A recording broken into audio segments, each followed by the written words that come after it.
Okay, we ready? Okay, go.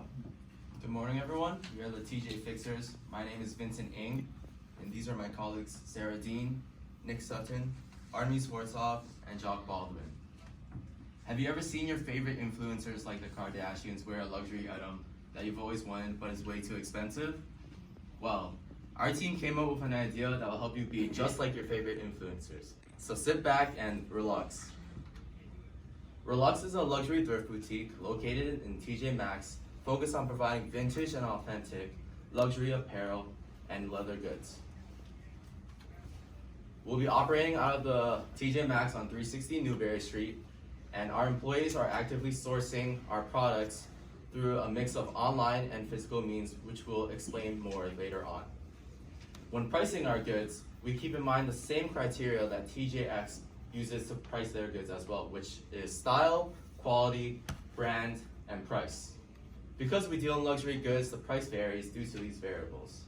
Sarah will talk to you about our survey results.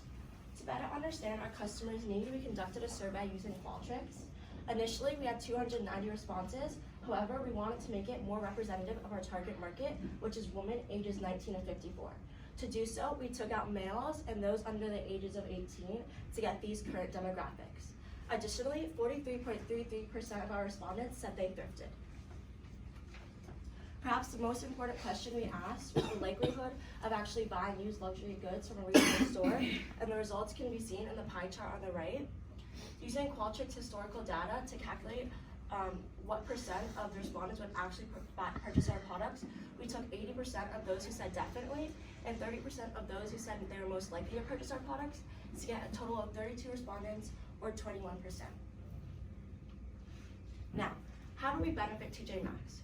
First off, we'll be bringing in revenue from rent and a percent of our revenue, which we'll be giving to them every single year, which we decided on 15%. Additionally, Relux already aligns with the current business model of TJ Maxx, so it will maintain the low prices and treasure hunt experience.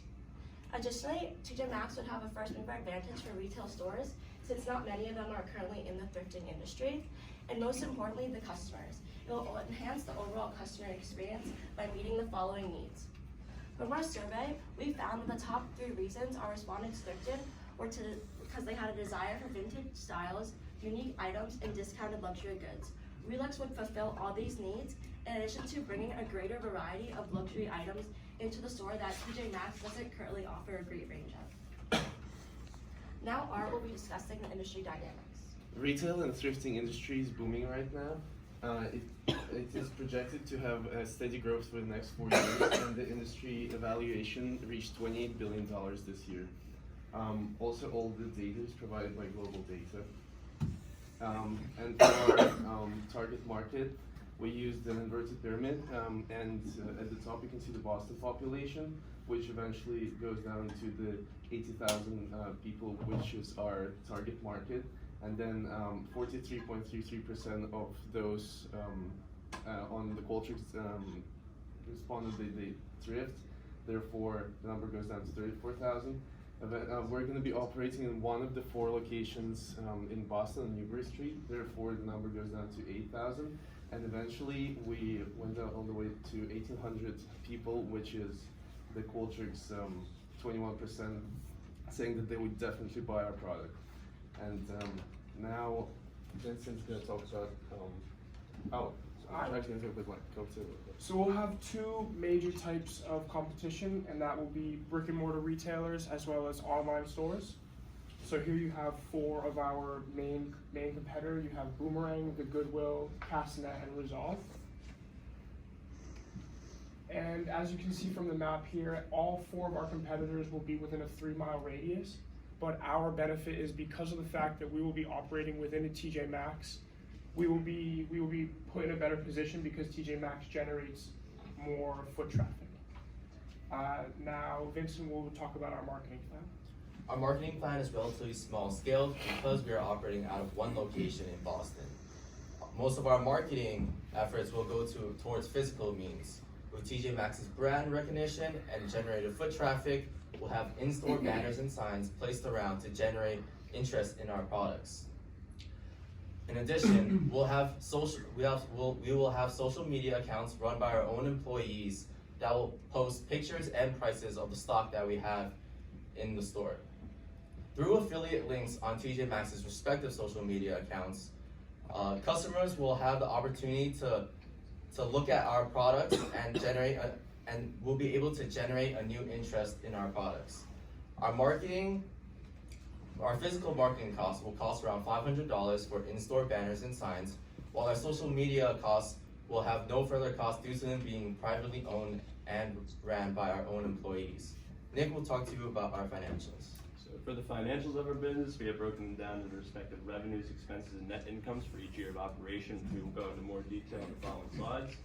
As you can see, our first 2 years of operation will result in a net loss of about $46,000 and $32,000 respectively. However, in our third year, we finally begin to turn a profit, generating a net gain of about $14,000.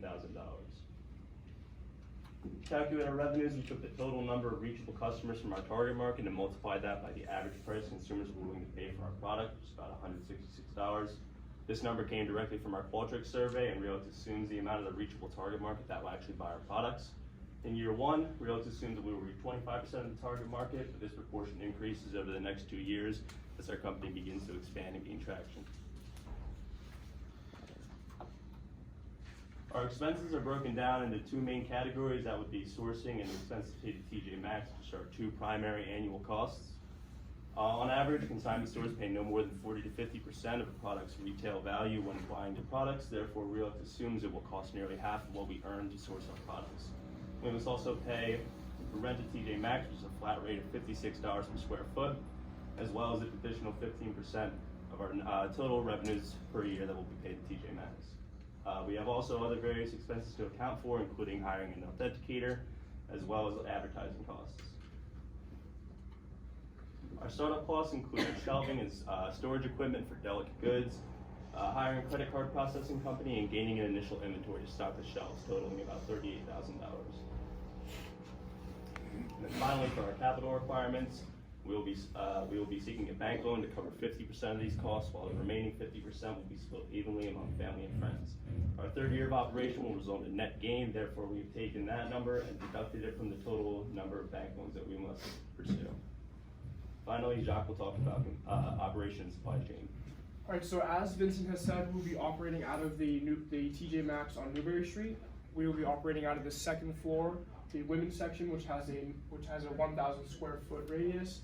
And because of our lease, TJ Maxx will be providing us with all the things we need, such as hangers, racks, and things like that.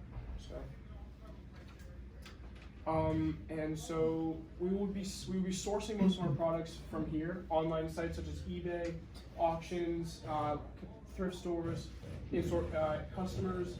And for the first year, we will be sourcing all of our products in our dorm. But for the second year, we will have an office space of 400 square foot, and here's the address below. Finally, Art will be talking to you about human resources. So for the managerial chart, Vincent would be the CEO, Sarah would be the CMO, Nick would be the CFO, I would be the RDO, and Jacques is going to be the COO. Also, we're willing to hire one authenticator who would be checking all of our sourced clothing. And for the culture, Realix strives for the financial success as well as environmental sustainability and most importantly, customer satisfaction. And some of the key values are respect, fairness, and teamwork. And now Vincent finally would summarize. To sum up, Realix will have a brick and mortar location in the TJ Maxx on Newberry Street.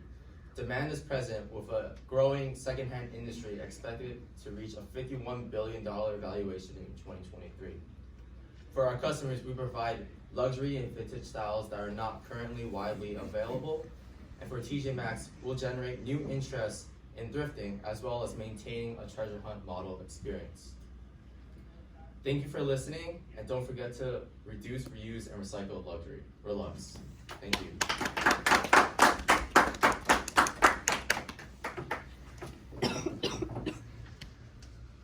Great idea. Love it. Love it. Very good. 1,000 square feet, that's pretty big. How did you come up with 1,000 square feet as your allocated space inside TJX? Yeah, so we came up with 1,000 square feet just because we visited the Newberry location and we thought that 1,000 square feet would be sufficient enough to store our products because we have a large variety of different products such as handbags and apparel, and because we're on the second floor, we want to cater towards our target market. So we figured that 1,000 square feet, accounting for our displays, shelves, and racks, would be a sufficient amount of space. Okay.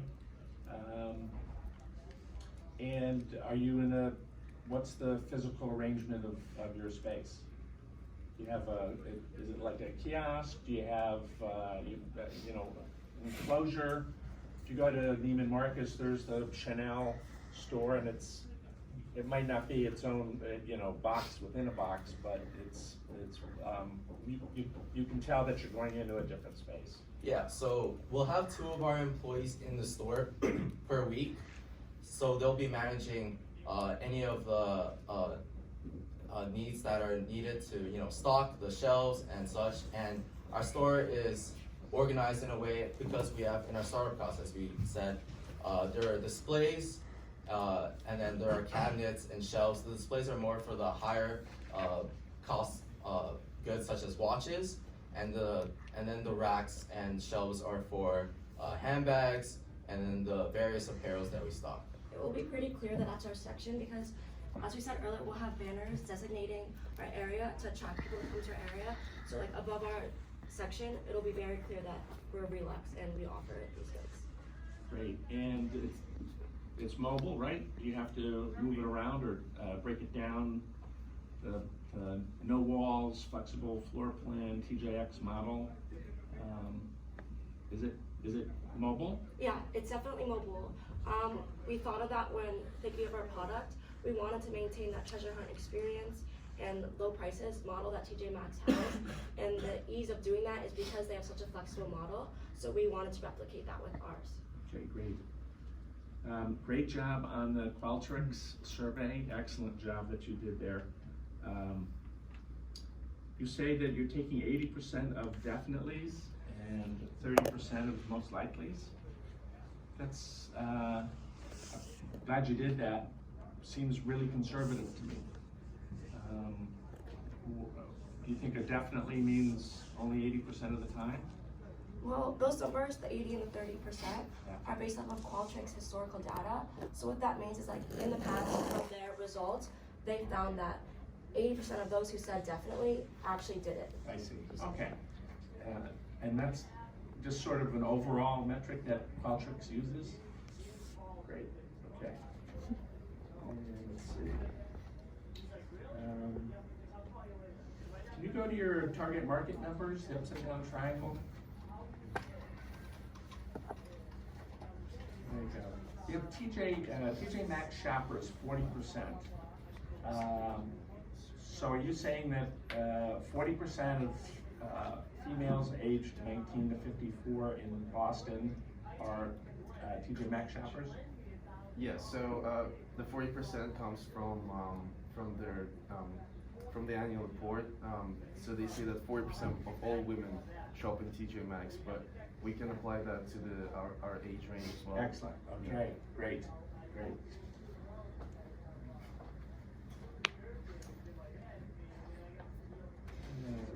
Another thing, you're on your expenses, sourcing.